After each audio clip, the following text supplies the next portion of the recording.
Leadership Story Talks, where we discuss the practices that engage, motivate, develop, retain, and attract people to businesses. We'll give you principles and tools based on real-world stories to leverage listening and storytelling to become a better leader and management professional. Leadership Story Talks is produced by Narrative, a company that focuses on personal storytelling for business.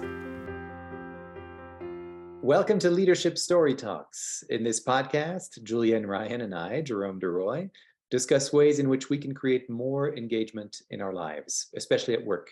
There are more people today who feel disengaged at work than those who say they feel engaged.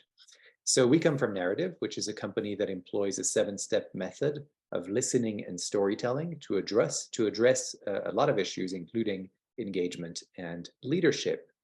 And a lot of times we have guests, and other times it's me and Jules who discuss a particular topic that feels really relevant because we just had an experience.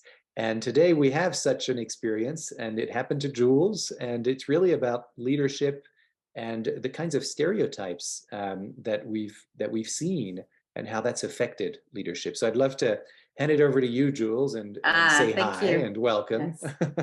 Yes, we have a lot of conversations after we go out into the world and experience things. In this case, I was invited to be an observer to support a friend of mine who was speaking at a very notable conference. So I'm not going to give the name of it, but what it was an all-male conference, and led by this very powerful presence of a coach who was working with these cohorts of people to bring these men together. And these were high-powered executives. They're very accomplished in their field and had come together for this offsite experience for a few days. And what I noticed was the bonding that had taken place, the intensity, lots of strong language being used, almost like everything they couldn't do in the office or at home, they were having free reign with. But on the other side, the intense emotions and sharings that took place in that small snip of a time that I was able to attend and witness. And I was impressed, and I was just thinking about it so much. And it's not the first instance I've heard about these male empowerment groups pulling people together to talk about what it means to take control of their identity, to dress back history, and play a better version of themselves going forward. And of course, we had a chat. So I'm putting it over to you to what came out of that conversation when I came back with my new observations. Yeah.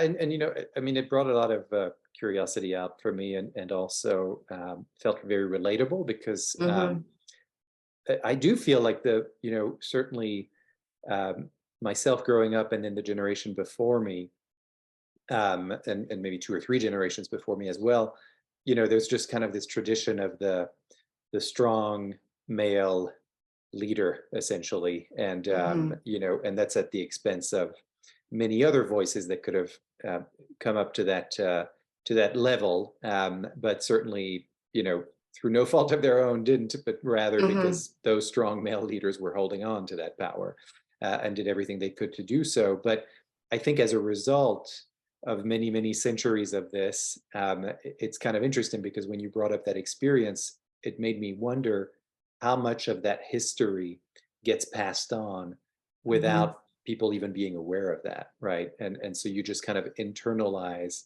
that's who I'm supposed to be as a man, is like this testosterone, strong, and bordering aggressive, and just take no prisoners kind of mentality. And there seems to be, when you mentioned this experience to me, it seemed to fit within a larger kind of movement to change that, and that some people are really addressing, where does that come from? How did I internalize it? And what can I do? Yeah. And with that new awareness, who do I become? How do I be as a man in the world, let alone, a leader, but just simply a man. And so that's kind of, that was interesting to me. And I'm curious, what your take is, whether that feels right to you in terms of that history, and, what's happening now is sort of countering or trying to counter many centuries of this kind of attitude, right?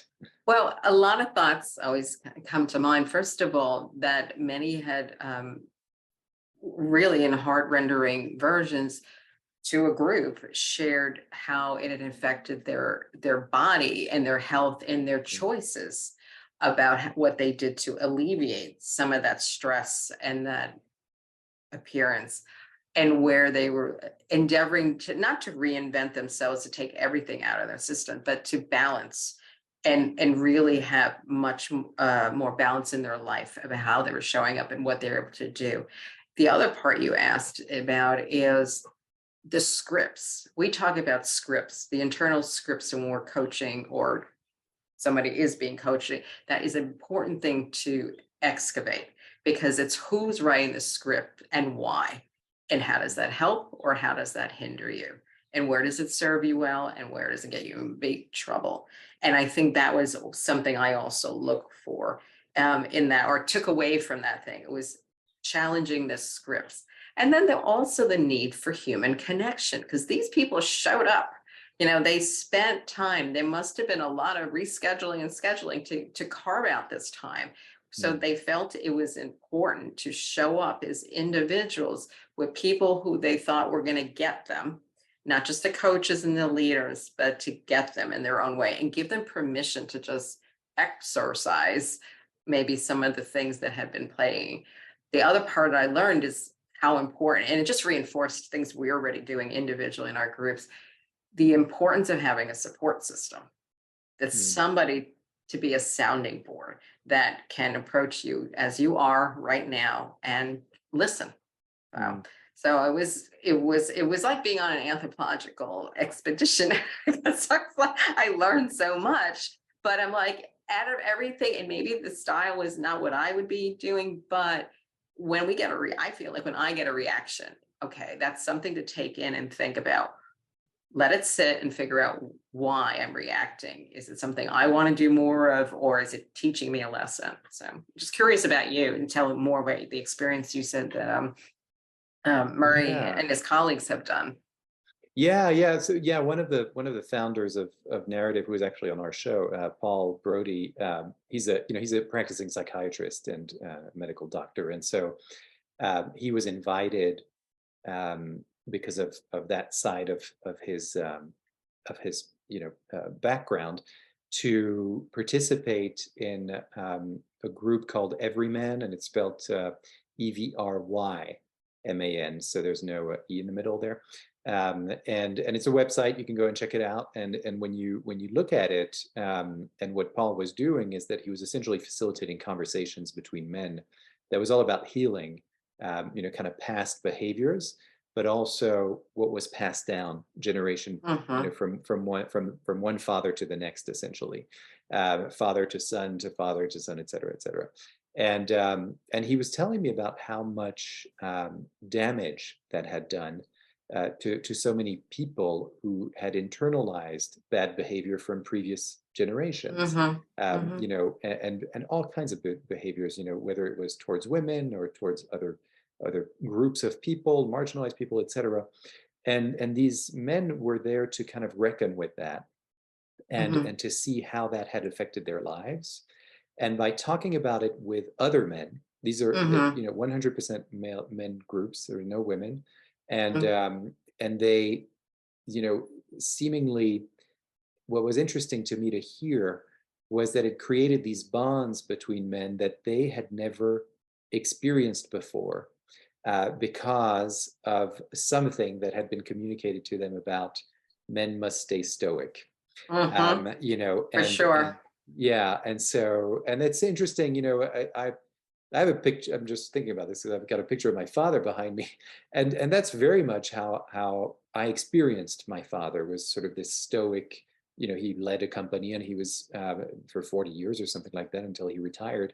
And it was very much like that. I mean, he was a very loving, father, but and I certainly didn't experience anything negative, but I certainly saw that in him. And he was born in 1938. It was the beginning of the Second World War in France, and very rarely would he talk about his first experiences of being underground in his uncle's country home because of bombardments that were happening over France. And he was only between 2 and 3 years old.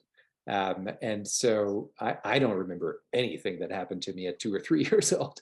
So, unless it's something traumatic, I think that's the kind of memory you'd have. So he grew up with all these experiences and definitely had a father that was very kind of emotionally closed. That's how I experienced his father, my grandfather.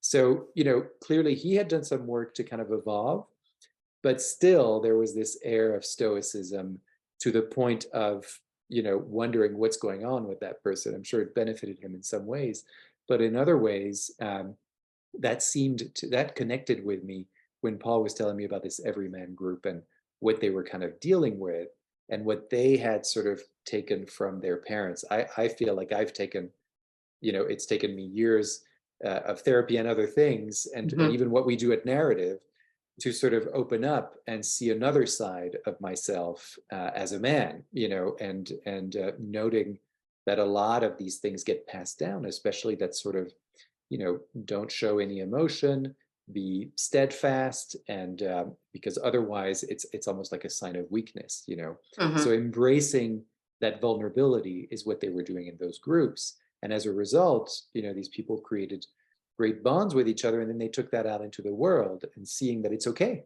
to be vulnerable. And sometimes it seemed that for this group, and I don't know if it was the same for the group that you witnessed, but it seemed that being amongst men made it a little bit easier for them to be vulnerable with one another, right? If it had been a mixed group, and I think that was part of the way that this was constructed and why it was constructed to be only for men, is that there's this idea that it was a safer environment for them to see another man sort of be vulnerable, gives them permission to do so, because that's also part of the narrative, is that women are the vulnerable ones, not the men, right? And hence we have to act accordingly. And there's a good point to that, because I was dissecting like all the elements and where some of their roots were that they drew on in order to do this experience. And the important part is when they were sharing, they were cheering or acknowledging and then offering comfort at the end in a very unique way, but in their own style. And I was like, but it made me think, it's like, okay, this is a little different and intense, but what if every one of those people go home and makes some changes, simple ones? Look at the ripple effect of what could be impacted. And as you know, when we change our behaviors, it takes time, particularly the closer we are in DNA to certain people, the harder it is sometimes to change. But it's those ripple effects, the next generation, maybe another young person in that room or in that family tree improves how they approach a problem, don't make choices that take them another direction. So I think you're hitting on a lot of important things. I remember one of my first workshops when I was starting to do story work, going out to Jersey. I got to be part of this men's group that was invite only. They had to be a certain amount of money to be able to part of this group, and it was a networking organization for career transition. These people were either going to think about opening their own business or find their next goal. And there was a lot of leaning back in their chairs and fiddling with the watch and doing the man spread and talking the whole time. And then I show up, the girl from Queens, and I led them in a very, light and breezy story 101 workshop to get on this stage. Well, one guy at the midst of it gave a talk for a few minutes about, or I say, so a story example about working for a company way back when, and they had ties to the Orient. And then when he was going through the books, he discovered there was very negative money sources that the company was dealing with. And he just described the bubble over his head of like, how do I fix this? How do I communicate? Are we going to end up on the New York Times in the Post? Is this, how am I, does this mean my life is over, literally and figuratively, if we uncover this? And what am I going to tell my boss? He did it in such a wonderful way that all the men just changed their position. And then what happened, the energy shifted in the room. And then slowly but surely, they came up with something that was real. Now, it doesn't end there. I went home. I found my way from New Jersey back to New York. The next day, the facilitator, the person who ran this group, called me and he goes, you know what? It's December, last night was really cold. Those guys did something they never did before. They hung out in the parking lot for a half hour talking to each other.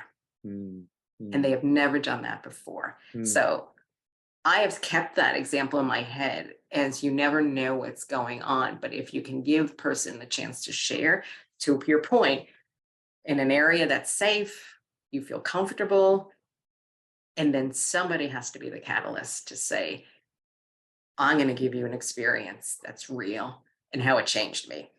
And amazing things happen. But yeah, that cold night in December still stays with me. I'm thinking, because at some point you're going, all right, I'm sharing, we're talking, but it was all left brain, control. And then somebody finally just let the real stuff out. And that's when the magic happened. Right. Yeah. Well, that's a great story. And that control piece and being able to let go of that and seeing, emulating someone else essentially. So you're kind of given permission and you're in a safe environment to do so, and then look at what happens next, right? When you go out into the world, it has those ripple effects. So I think this is I don't know if you have anything else to say about the subject, but one more thing. There's always one, if you read my anyway, there's always one more comment and question. What made me think, how can we not talk about the obvious? Because this was such the part, it's not saying every situation going to cry me a motive about, like, you need that kind of control of, the right emotions at the right time, but be able to be okay with it and to share it authentically. Because look what it did for when women start to enter the workforce, a different generation, not just in our generations and before. All the uniforms that were prescribed, because that was how we were going to show that we too were in control. Those little bows, those little tight jackets, rigid, told a whole story in itself about what a female behavior. And then we're still listening to that in the, what is a female leader supposed to be? And we're still navigating that equation. So yes, this whole move towards these support and things with men is important change. And I think it's coming out of a lot of different things that have been percolating under the surface about connectivity and communication. Yeah, and it's great to see that there seems to be, between your experience recently and then this Everyman group, which was the subject of a New York Times article, and since then I've done a little more research, and there's more and more of these groups, which are all about, healing and sort of trying to stop the patterns. The patterns, exactly, to break those cycles. So yeah, it's very heartwarming, and I hope we see more of that, and it'll be interesting to see what those ripple effects are. But for now, we're going to leave it at that until we meet next time. And I want to thank you, Jules, for bringing this up in the first place. Thank you. And I want to thank our listeners as well for being here with us and following us. And want to remind everyone that the best way for us to spread the word is for you to leave a review wherever you find your podcasts, and to like our podcast and send it around to your friends. And then the last thing I want to say is that, don't forget that we have a workshop that we're offering. It's a 3-part series. I was going to remind them. Great. Leading with Story is what we're calling it. And you can find all the dates and details in the show notes, as well as on the Narrative website, which is spelled NARATIV.com. On that same website, you'll find previous episodes of the podcast. You'll find blog posts and lots of different resources. So don't hesitate to go there if you want to learn how to find, craft, and present stories like you've never presented before. We're always ready to listen to you. So thanks again. Yes. And it's all about learning how to listen and connect with each other. Whatever the story you create, we want to make sure you share it with your true soul and be comfortable with it. Great. Well, on that note, thanks so much, everyone, and we'll see you all next time. For more information on the narrative listening and storytelling method and how it can help your business, go to narrative.com.